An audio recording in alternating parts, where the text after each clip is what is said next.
Aleluia! Jesus é bom e a caravana maravilhosa. Olha que caravana maravilhosa. Aleluia! O Espírito e a noiva dizem? Sim. E nós vamos dizer outra coisa depois. E o Espírito e Jesus dizem, vai. Vamos catequizar isso? Primeiro o Espírito e a noiva dizem? Sim. O Espírito e Jesus dizem? Vai. Vai, igreja. Vai às nações. Aleluia. Vai proclamar esse Rei Jesus. Aleluia. Por favor, amados, peço que vocês, por favor, abram suas Bíblias em Lucas, capítulo 21.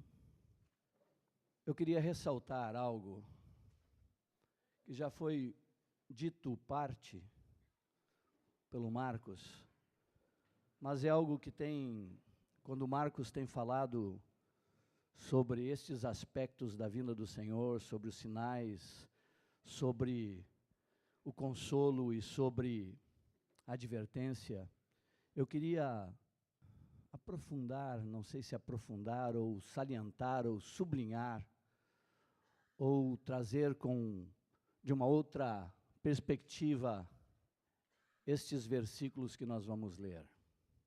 Lucas 21, do versículo 25 ao 36, me parece que tem muito a ver com os nossos dias, e nós vamos perceber isto ao lê-los, porque até o 24 o Senhor está falando de um tempo que nos parece que já aconteceu, e nesse tempo antes ele fala aos seus discípulos vários acontecimentos, várias situações, e dá alertas. E ele fala um alerta para aquele povo naquele momento que estas profecias que ele falava iriam se cumprir. Ele disse algo para eles para pontuar. Ele disse: quando vocês virem Jerusalém sitiada de exércitos, fugir. Ele deu um alerta ao seu povo. Quando se aproximar isto, quando vocês perceberem estas coisas, eu vou dar avisos a vocês, eu vou predizer coisas, eu vou estabelecer e profetizar o que virá, e quando estas coisas vierem, e vocês perceberem que elas estão acontecendo, fugir. Não sejam pegos de surpresa, atentem bem. Eu estou alertando a minha igreja. Virão momentos, acontecerão coisas, e quando estas coisas acontecerem, estejam atentos para perceberem elas. E quando perceberem elas, tem uma coisa que eu quero que vocês façam. E para esta igreja lá, quando Jerusalém foi sitiada, a palavra de advertência dele foi fugir. Não voltem para Jerusalém. E um irmão aqui me disse algo que é possível de pensar. E o marido que estava no campo e a mulher que estava na cidade. E ele viu Jerusalém sendo sitiada e disse: a palavra do Senhor para mim é que eu não volte a Jerusalém. Tomara que minha mulher tenha visto também e saia correndo de Jerusalém, para que ela não seja pega de surpresa. Essa era a advertência do Senhor, a palavra do Senhor para estes amados naquele momento que isto iria acontecer. Ele estava dizendo que iria, mas nós sabemos que isto já aconteceu. E qual foi a ação deles? A ação deles está registrado não aqui na Escritura, mas está registrado na história de um homem chamado Joséfo, e ele afirma que nenhum discípulo de Jesus foi morto naquele cerco, porque todos fugiram de Jerusalém. Todos obedeceram o aviso do Senhor. Então a esposa desse que estava no campo, graças a Deus, atentou e saiu correndo de Jerusalém e foi encontrar com seu marido, os filhos. Voltemos ao texto. Estão comigo ainda, amados? Lucas 21, 25 em diante. Haverá sinais no sol, na lua e nas estrelas. Sobre a terra, agora sobre a terra, angústia entre as nações, em perplexidade por causa do bramido do mar e das ondas. Haverá homens que desmaiarão de terror e pela expectativa das coisas que sobrevirão ao mundo, pois os poderes dos céus serão abalados. Então, se verá o Filho do Homem vindo numa nuvem com poder e grande glória. Haverá sinais no sol, na lua e nas estrelas, sobre a terra angústia entre as nações, em perplexidade por causa do quê? Do bramido do mar e das ondas. Homens desmaiarão pela expectativa das coisas que sobrevirão, os poderes do céu serão abalados. Então se verá o Filho do Homem vindo numa nuvem com poder e grande glória. 28. Aqui quero sublinhar. Ora, ao terminarem estas coisas de suceder, não está falando que depois que o sol der todos os sinais no sol, todos os sinais na lua, todos os sinais nas estrelas, que o mar já tiver feito tudo que tenha que ter feito, então não, ele disse, ao começarem estas coisas a suceder, ele dá um consolo, ele diz uma postura que temos que ter, ele diz, quando começar sinais no sol, já começaram? Sim ou não? Já começaram os sinais na lua? Lua vermelha, lua de sangue, lua não sei das quantas. Já começaram os sinais nas estrelas? Cada vez mais se vê porque temos recursos tecnológicos, por isso podemos ver mais coisas, e por isso ele diz que no final veríamos estas coisas. O bramido do mar mudou? Sim ou não? Pessoas estão mudando-se das costas, locais de praia, estão indo para onde? Para o interior. Antigamente do interior vinha para a praia, que era um belo lugar bom de morar. Agora todos querem, desculpa a expressão, vazar. Porque o mar está avançando, porque o barulho do mar mudou, porque as ondas estão invadindo. Costas estão sendo comidas, casas já não podem mais estar naquele lugar, já foram indo mais para trás. Esses dias milhares de pessoas corriam nas ruas, no Chile, desesperadas, e alguns desmaiavam pelo sinal de um tsunami que estava vindo. Ele disse, ao começarem estas coisas a acontecer, então estas coisas já começaram a acontecer. Então ele diz, exultai e erguei a vossa cabeça. Por quê? Porque a vossa redenção se aproxima. Ao começarem estas coisas a suceder, exultai e erguei a vossa cabeça. Sabe o que significa isso? Nós vamos fazer todos juntos. Fiquemos de pé todos. Exultai, erguei as vossas cabeças. Sabe o que está dizendo aí? Agora nós estamos com o negócio de original, né? Porque a Olive Tree te ajuda. Então tem lá, erguei as vossas cabeças, fica de pé, enche o peito, levanta a cabeça, porque a tua redenção se aproxima. Ao sucederem essas coisas, ao começarem a suceder estas coisas, aleluia, a nossa redenção se aproxima. É essa postura que o Senhor quer ver em nós, de pé, com nossas cabeças erguidas, com nosso peito cheio, porque a vinda dele está muito próxima. Amém? Obrigado, podeis assentar, amados. Não tenhamos pressa, meditemos nisso. Está mais próximo do que nós podemos pensar. Porque olha o que ele diz depois. Ele diz assim, ainda ele propõe uma parábola. E a parábola é esta: vede a figueira e todas as árvores. Aí alguém olha, aqui tem muitas árvores. Podemos olhar para as árvores e dizer, vede a figueira e todas as árvores. Quando começam a brotar, vendo, sabeis por vós mesmos que o verão está próximo. E quanto tempo leva para quando se vê a árvore começar a brotar e o verão chegar? Há anos, milênios, uns 100 anos mais ou menos, quando começa a brotar. E quanto tempo? Quem é do campo aí que pode me ajudar? Quanto tempo? Quanto? 3 meses? Ele está fazendo uma comparação.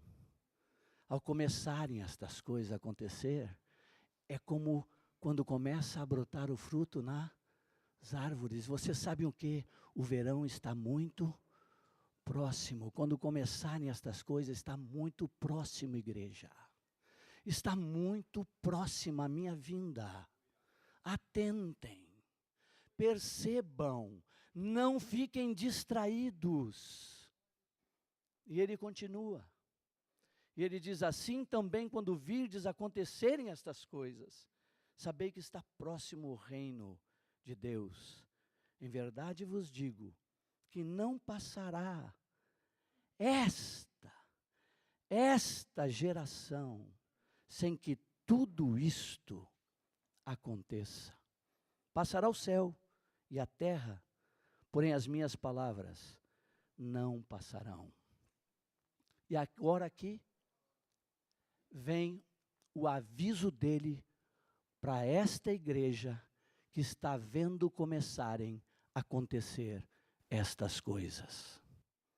Agora ele vai dizer para nós qual é a atitude que ele espera que tenhamos, como ele avisou a igreja lá no princípio, o que ele esperava que eles fizessem quando eles percebessem Jerusalém sitiada. E ele está dizendo, quando vocês perceberem esses acontecimentos, quando vocês começarem a ver estas coisas acontecerem, percebam a parábola, entendam esta parábola, e eu tenho algo para advertir vocês, porque é a hora que eu estou avisando, estejam desta forma, para que vocês permaneçam em pé diante de mim.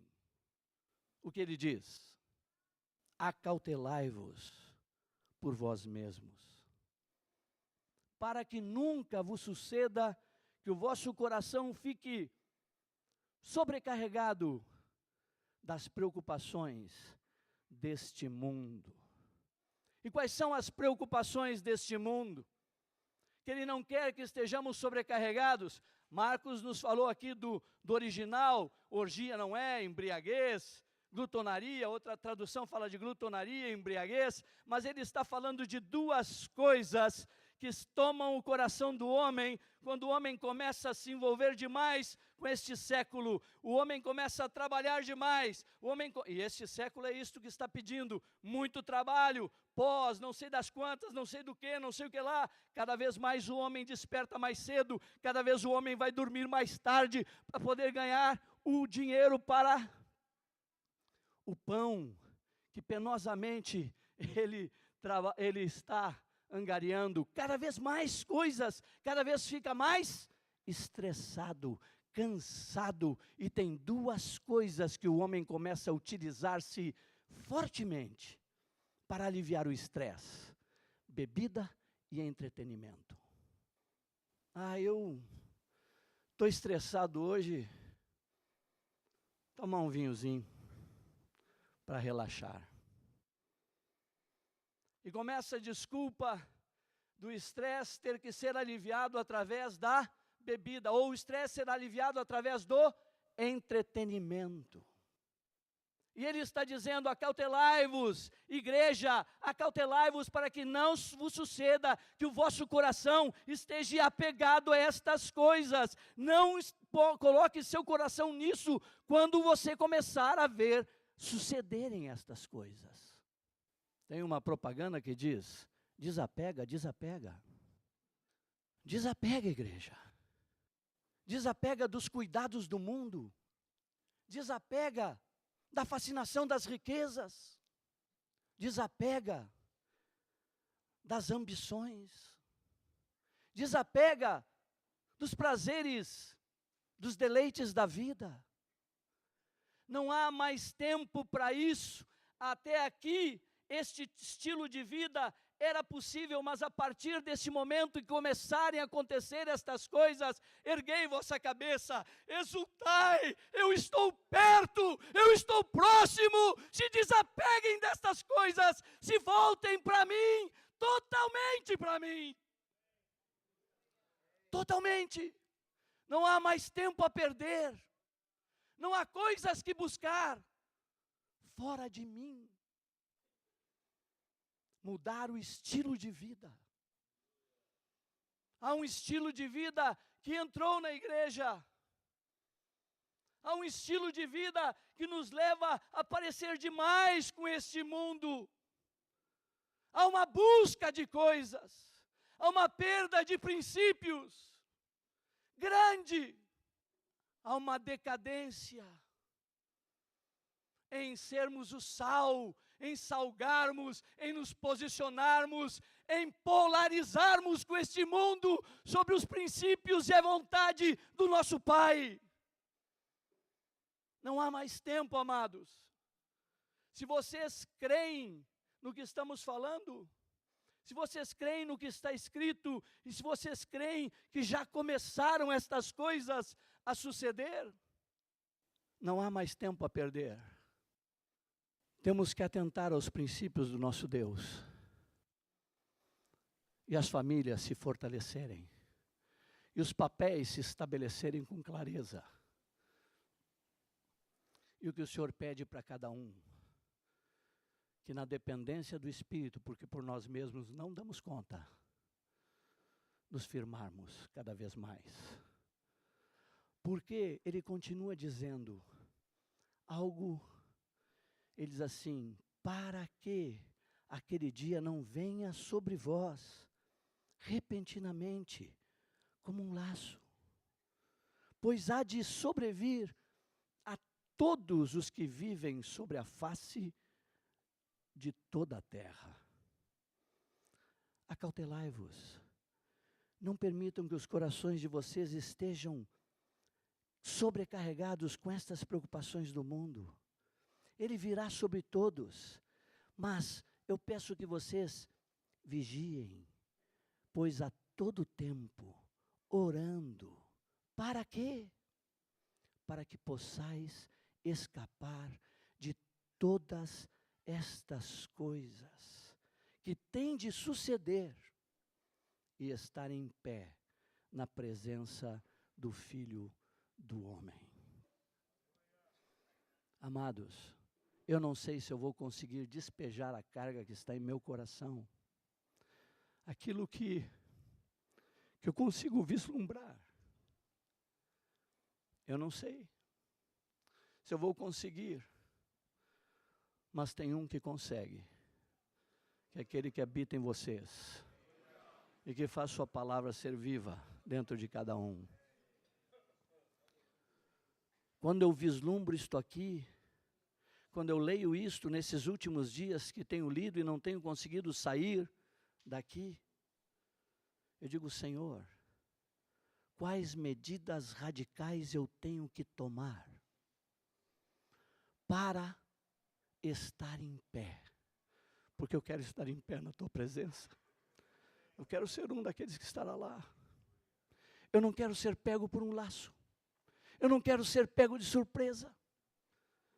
Eu quero estar o quê? Atento aos sinais e atento à tua advertência. O que eu preciso fazer? O que precisa mudar em mim? O que precisa mudar em minha casa? O que precisa mudar em minha esposa? O que precisa mudar em minhas filhas? O que precisa mudar hoje já em minhas netas? Amados, temos que fazer arcas.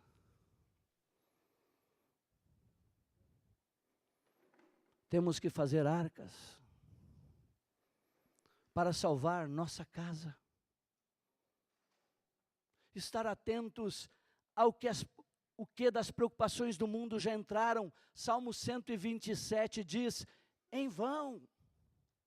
Vigia a sentinela se o Senhor não cuidar, em vão. Cuida da casa se o Senhor não cuidar. O homem acorda de madrugada e vai dormir tarde para comer o pão que penosamente granjeou. Ele diz, aos meus, eu dou enquanto dormem. Não andar com essa ansiedade de ter e ser. Voltar à simplicidade devida a Cristo Jesus. Não tinha nada, não se apegou a nada, não construiu nada, não edificou nada, não guardou nada. Que isso entre em nosso coração, amados. Perdoem-me estar falando assim com vocês, mas falo assim por um clamor interior no meu espírito.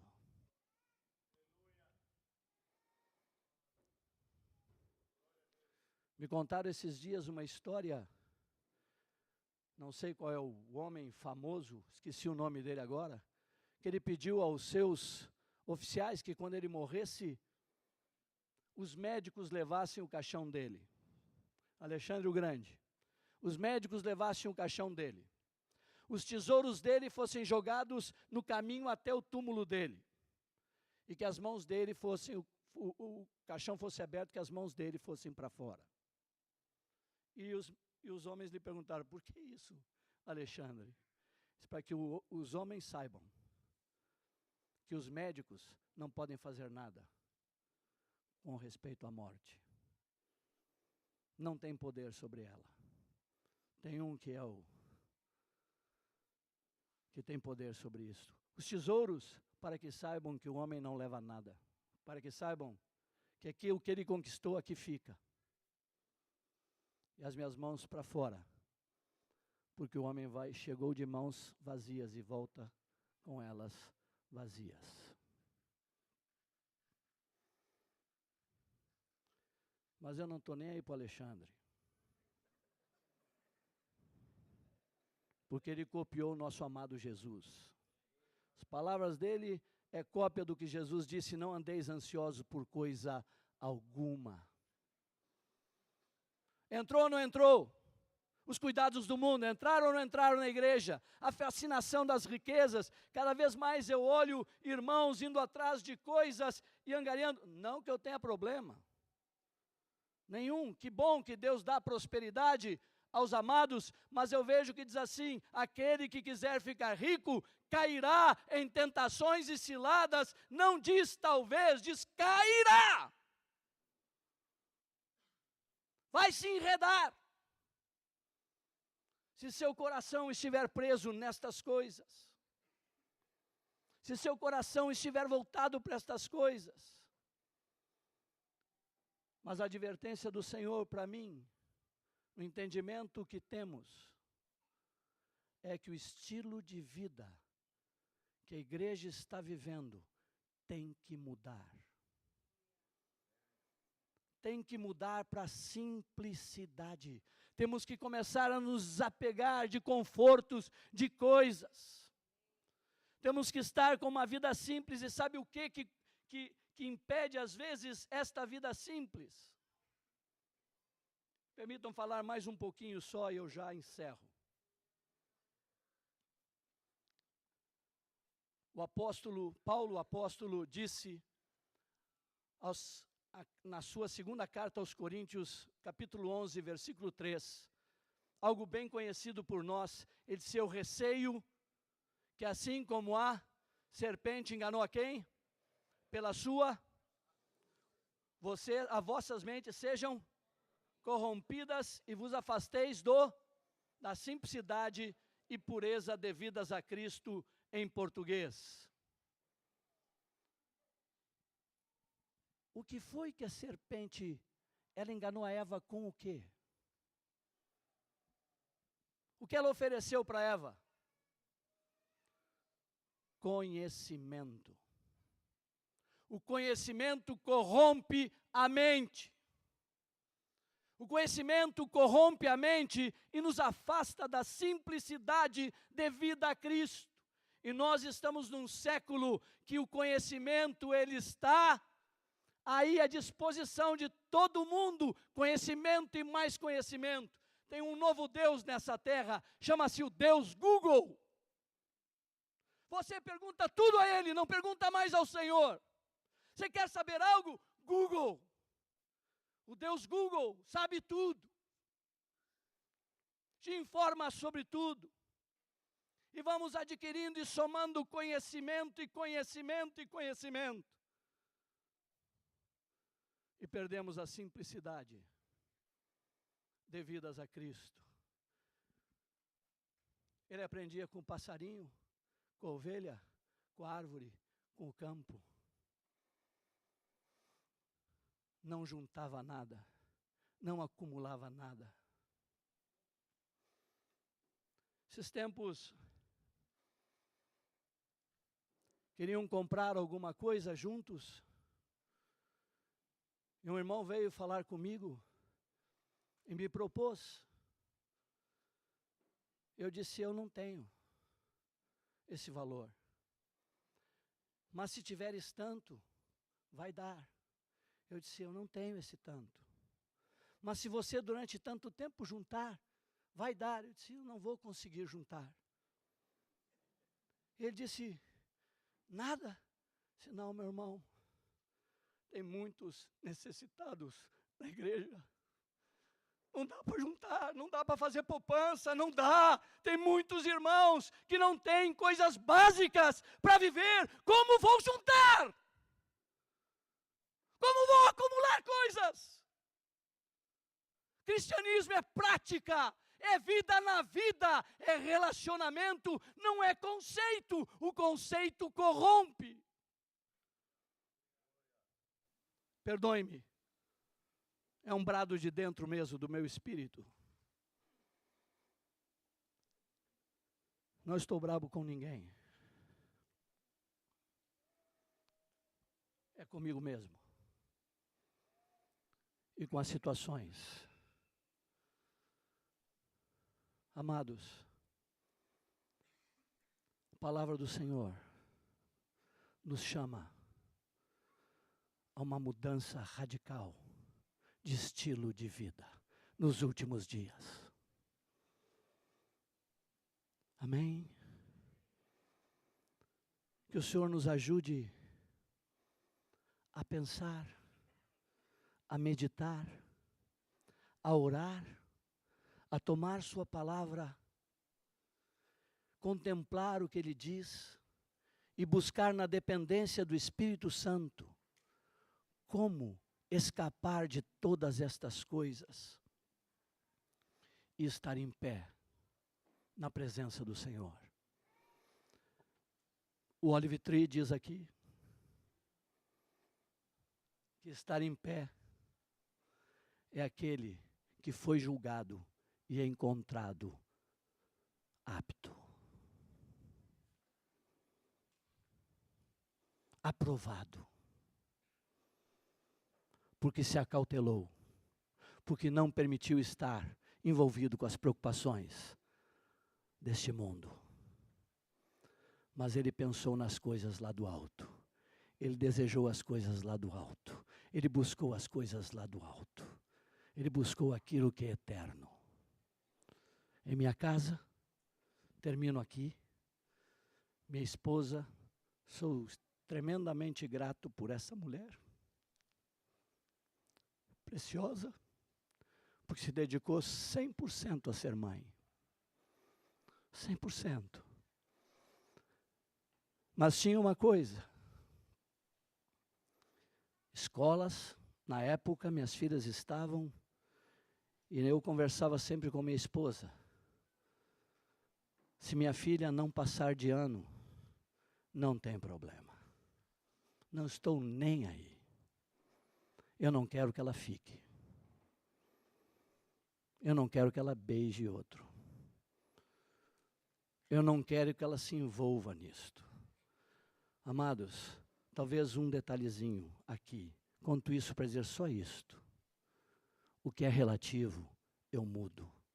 Mas o que é absoluto me leva para o eterno, eu não abro mão. Não abro mão. Minha esposa gostava do Inter. Eu gostava do Grêmio. É uma guerra de futebol lá no Sul. Eu virei Inter. Sabe por quê? Porque isso não me leva para o céu. Não estou nem aí. Mas trocar Jesus por qualquer outra coisa, eu não troco não.